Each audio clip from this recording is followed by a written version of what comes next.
I didn't plan on speaking that night. I planned on watching, waiting, and when the moment came, striking so cleanly no one would ever doubt who had sharpened the blade. The ballroom smelled of champagne and expensive cologne. Laughter ricocheted off chandeliers. He, my boss, my mentor, held court like a petty king, a glass in one hand, ego in the other. Then he saw me. His smirk curved like a knife. "Promotion?" he said into the microphone, eyes on me, voice carrying over the crowd. "A woman in leadership? Cute." The room chuckled. Not kindly, the kind of laughter that bonds bullies together. I smiled back, steady, calm, the smile of someone who already knows how the story ends. He wasn't always like this, at least not to me. I was fresh out of school when he first shook my hand. His grip was warm, reassuring. He said I had potential, that I thought sharper than most men he knew. I believed him. I worked late nights, cleaned up his mistakes, covered his tracks. Loyalty. That's what he called it. And maybe, for a time, I mistook his approval for mentorship. Maybe I wanted it too badly. But admiration sours fast when the mask slips. It started with whispers, jokes in closed rooms. "She's ambitious, watch out." Laughter, always laughter. Then the patterns emerged. Projects I spearheaded suddenly became his ideas. Clients I secured were thanked by him. My name dissolved from successes like sugar in coffee. I told myself I could outwork it. I told myself to endure. Until one night, after a late meeting, I saw the first crack wide open. He'd left his laptop unlocked, careless, entitled. On the screen, drafts of emails, payments disguised as consulting fees.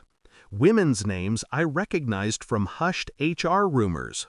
One message, unread: "Please don't tell her. Please, just one more chance." Addressed to the CEO's wife. I didn't panic. I copied everything. Revenge doesn't bloom in rage. Rage burns too hot, too quick. Revenge grows in patience, in silence. I spent weeks building my arsenal. Not with gossip, those could be denied, but with proof.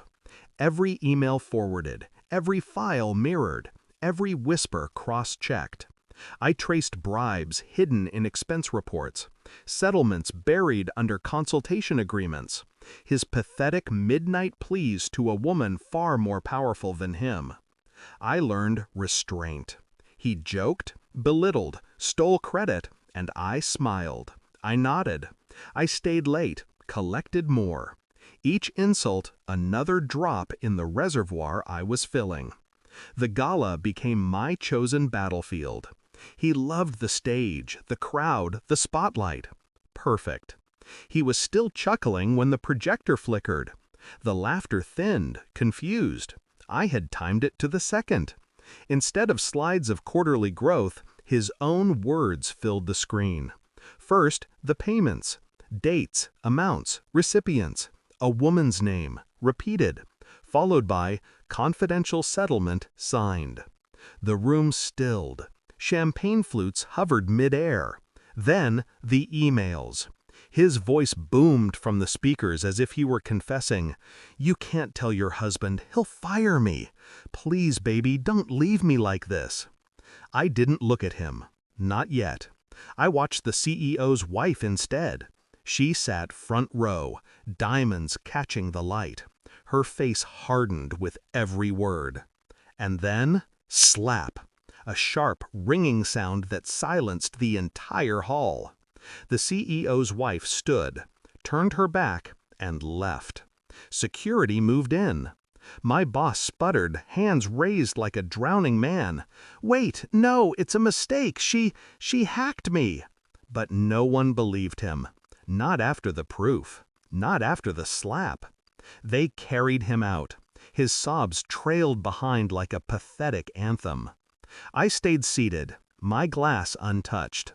People were staring at me now, some with awe, some with fear. Good. I didn't smile. I didn't gloat. That would cheapen it. Instead, I breathed. Slow. Controlled. The kind of breath you take when a weight you've carried for years finally falls away. Later, someone asked me if it felt good. Watching him unravel, stripped bare in front of the people he thought adored him? Good? I said. No. That word was too small. It felt inevitable. Like gravity. Like justice with perfect timing. He tried to make me small. Tried to laugh me into silence. Box me into shadows. But he forgot. I was listening. I was watching. And I was waiting. Now, the stage he loved so much is a memory he'll never escape. His empire reduced to public humiliation, legal investigations, and divorce papers served before dawn. And me? I didn't just get my promotion. I got my freedom. Because power doesn't come from their approval. It comes from the moment they realize they can never hurt you again. And tonight, as his sobs echoed through that gilded hall, I realized I didn't just take my place at the table. I built the fire that burned his chair to ash.